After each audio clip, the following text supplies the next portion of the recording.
ассалому алайкум шунавандагони гиромӣ.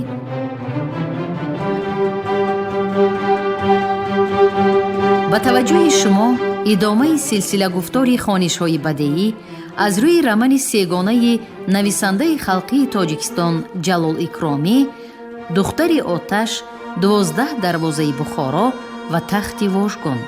шунавандагони арҷманд, акнун ба қироати рамани сегонаи Ҷалол Икромӣ тахти вожгун оғоз менамоем. ҳоло гуфтори ҳафтумро аз рӯи ин раман бишнавед. ровӣ Ализода Абдурашид Хуҷамқул. қисми панҷум.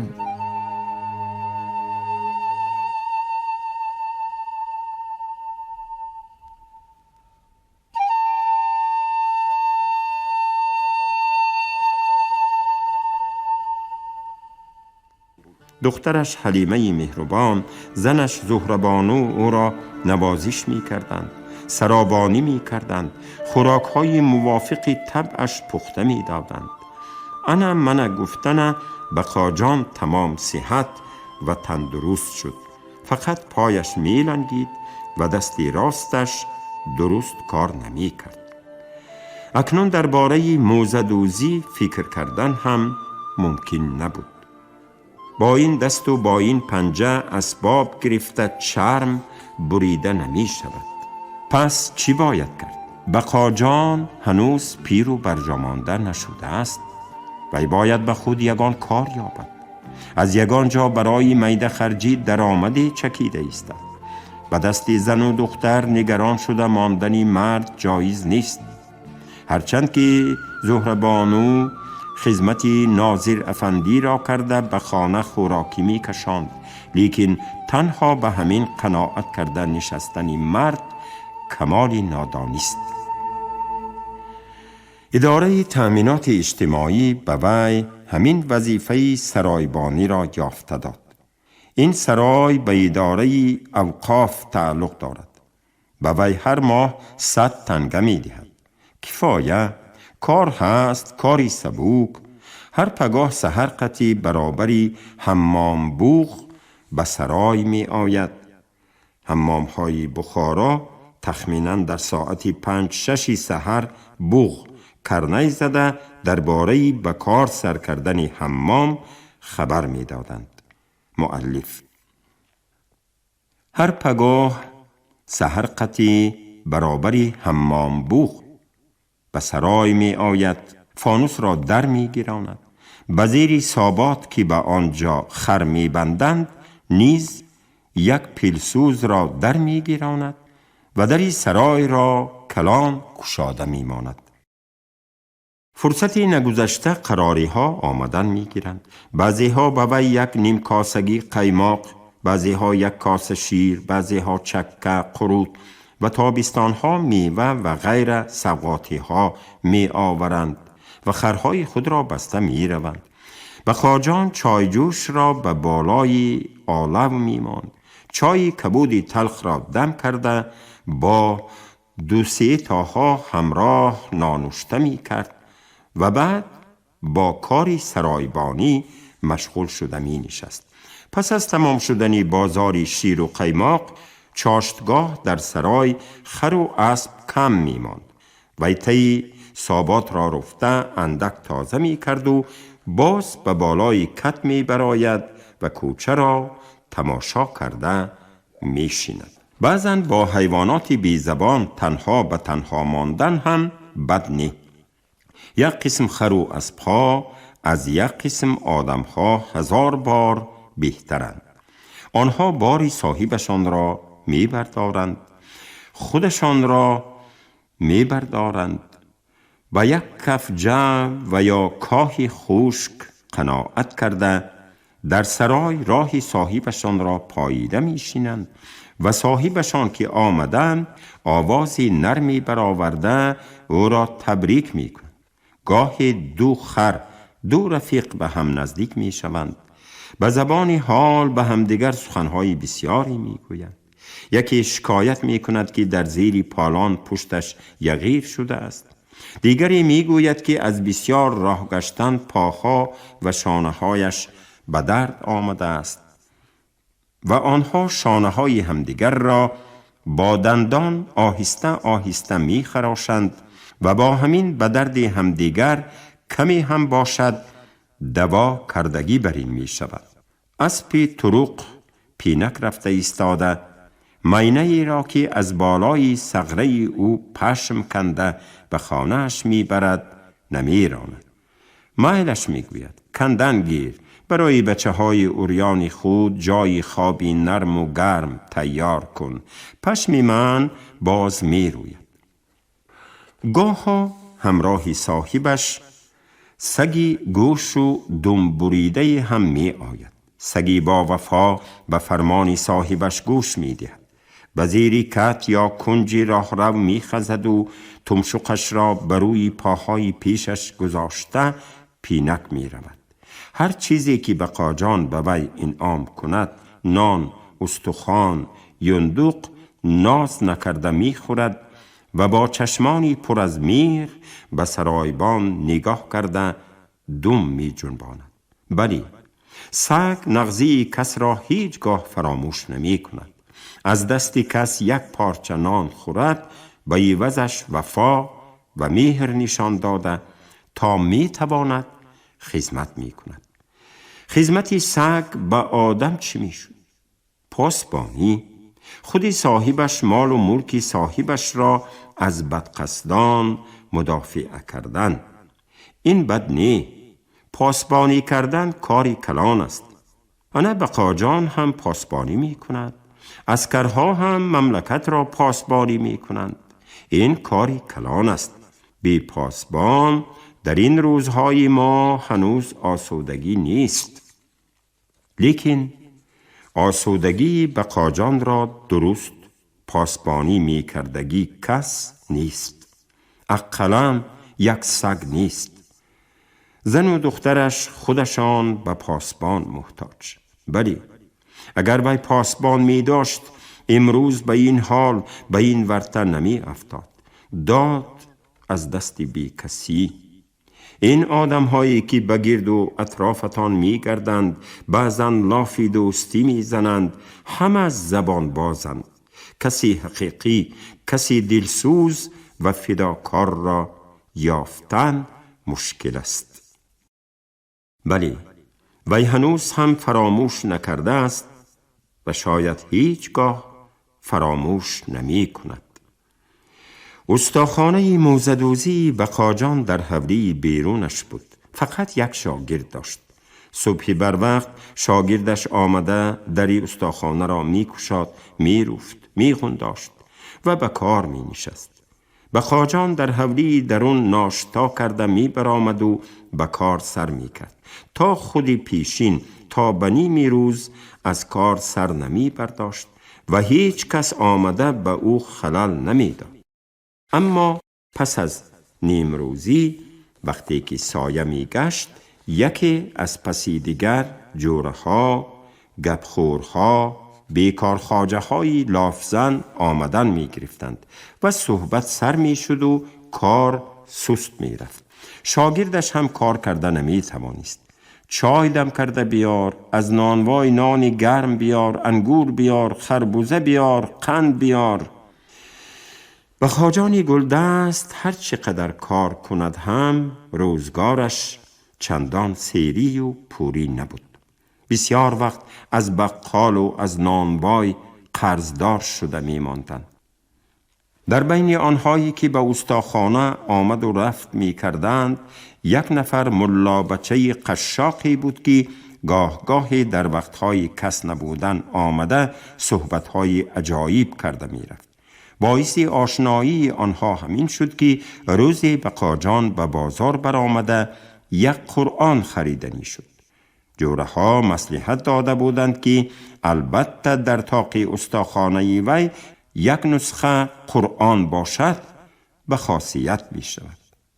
در بازار در دست همین ملا یک چند کتاب دیده پرسید که قرآن دارد یا نه. ملا نامش محمد مراد بود. بروی استا نگاه کرده ایستاده پرسید که قرآن را کی می خواند؟ خودش یا پسرش؟ استا اول از این سوال تعجب کرد. این به فروشنده چی دخل دارد که قرآن را کی می خواند؟ خواست که گپی سخت گفته گذشته رود، لیکن به چشمانی کلانی مهربانی ملا نظر انداخت و راستی گپ را گفت. برای خاصیتش به طاق استاخانه می گذارد. ها، شما استای موزدوز هستید، گفت ملا با تبسم. من شما را می شناسم. اگر سهم نکنم شما استا بقاجان هستید؟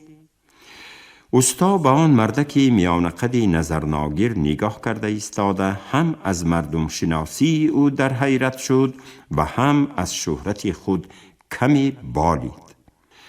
ها، من استا بقاجان موزدوز هستم.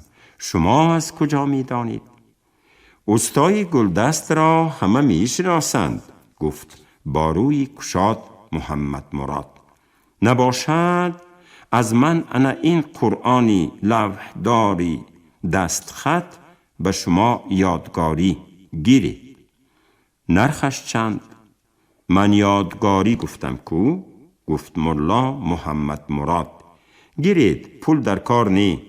در استاخانه شما بر این استای گلدست استاده خاصیت بیارد، به من از 100 طلا هم گرانتر می شود. گیرید.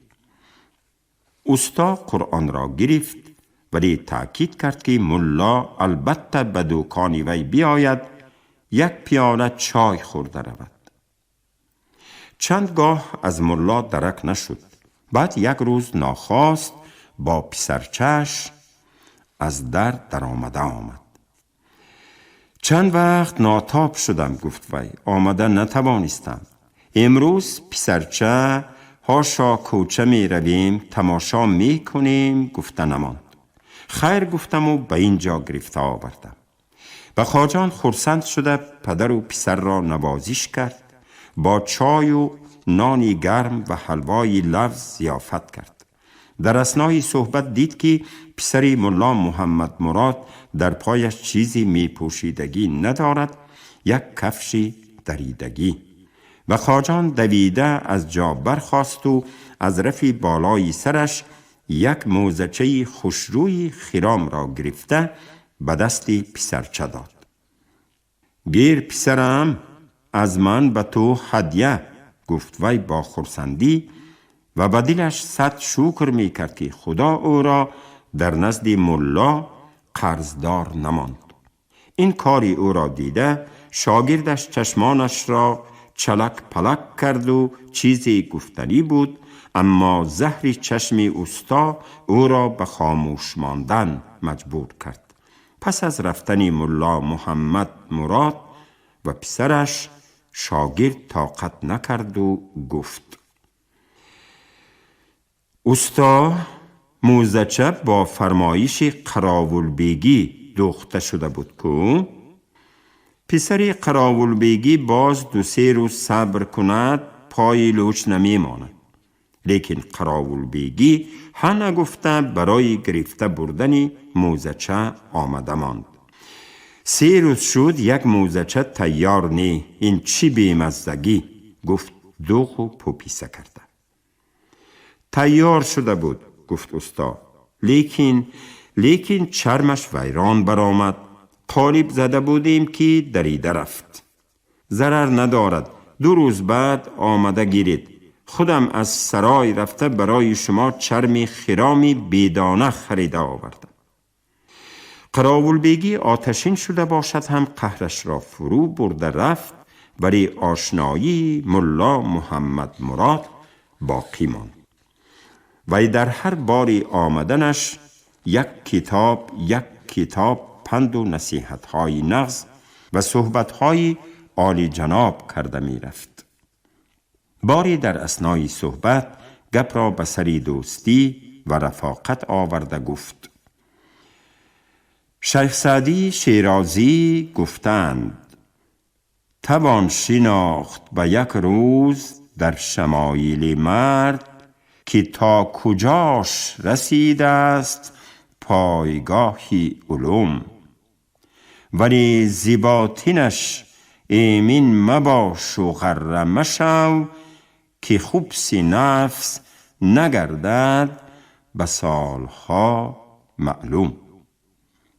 آدم را شناختن مشکل، خیلی مشکل. خصوصا شما بر این کسانی دلصاف و بیکینه به همه باور کرده همه را دوست و یاری جانی گفتن میگیرند. اما در بین این دوستها چنان کسان هستند که اگر در صحبتشان شینید از دهانشان شهد و شکر میبارد، لیکن زهر خالص بهتر از آن شهد و شکر. من دیده ایستادم که شما را هم همین خیل دوستها احاطه کردند. اگر مصلحتی بی‌غرضانه مرا شنوید از آنها دست کشید. آنها به نان و آشی شما دوستی می کنند. اما بقاجان موزدوز این سخنانی بی‌غرضانه گفته شده را شنید و پس از ساعتی فراموش کرد. باز همان دوستها آمدند. باز صحبتی بیغمانه سر شد. پس از کار بیگاهی او را گرفته به یک توی بردند. از آنجا بی وقت نیم مست و نیم هوشیار برگشت. فقط بروی حولی درون قدم مانده صدای غش کردن کودک و ناله زنی بیمارش را شنیده به خاطر آورد که آنها را تنها مانده رفته است.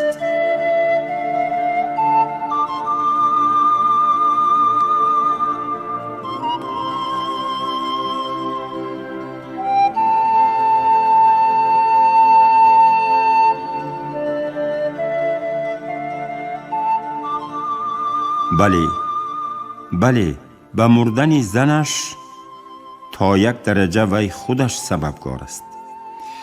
سرسختی مشت پر را عذابی که داد هیچ بیرحم به دشمنش آن را روا ندیده است. چندین بار مست شده آمده زده بود. بیمار شده خواب کند هم طبیبی نآورد، داروی و دوا نکرد. به جوره بازی و گشت و گلک خودش مشغول ماند. در نتیجه زنش دخترچه 10 ساله را صغیره مانده از جهان چشم پوشید. در وقتی گور و چوبی زنش به قرض غوطید، دستش از زمین و آسمان کنده شده ماند.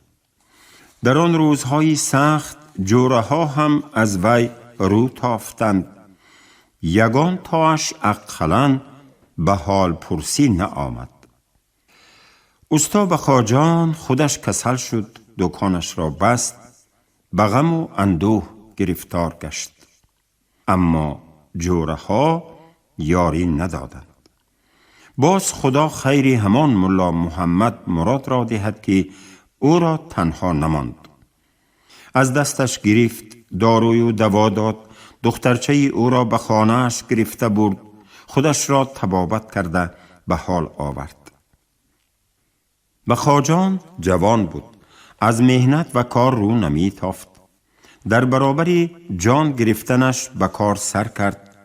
شب نگفت، روز نگفت، هنرش را نشان دادن گرفت و در مدت 1 سال 1.5 سال از همه قرضها خلاص شده سربلند گشت. اکنون به شما زن گرفتن لازم، گفت یک روز ملا محمد مراد.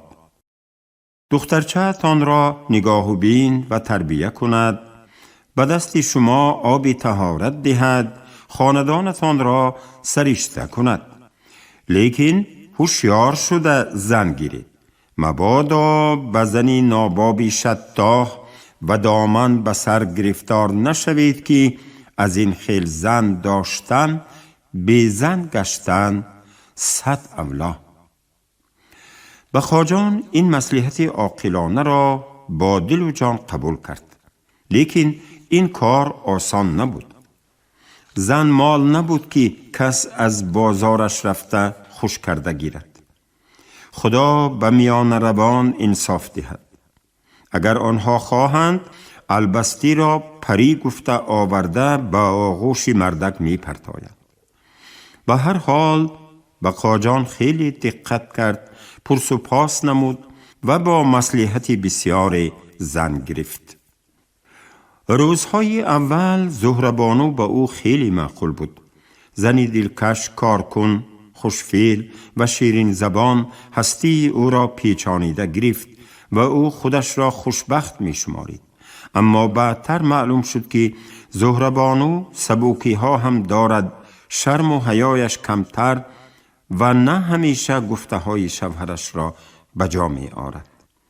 آهسته آهسته فعل و خوی بقاجان را دانسته گرفته، با وی فرمان می دادگی، با وی سخت گپ می زدگی هم شد. لیکن به بچه پروانه شد. بچه را دوست می داشت و مثل دختری زاییده خودش او را پروا می کرد، با وی مشغول می شد. برای همین کارش، برای همین هنرش بقاجان دیگر همه گناهان او را می بخشید و زندگیش به خوبی می گذشت. اگر باز همان قراول بیگی نمی شد. قراول بیگی این دفعه به خودش موزه فرمود، لیکن هر روز خدا به دکان وی می آمدگی چق کرده می شیشتگی شده ماند. باری در وقت صحبت گفته ماند که وی یعنی قراول بیگی زنی حاضره او را می شناسد. زهربانو به زنی عمک او خیش می شده است. بقاجان از صحبت او بیزار شده در بین 3 روز موزه را دوخته تیار کرد. لیکن به بالای مزد کار و نرخ موزه گپشان گریخت. اگر پیشتر می شد بقاجان اهمیت نمی داد، صدقه سر می گفت.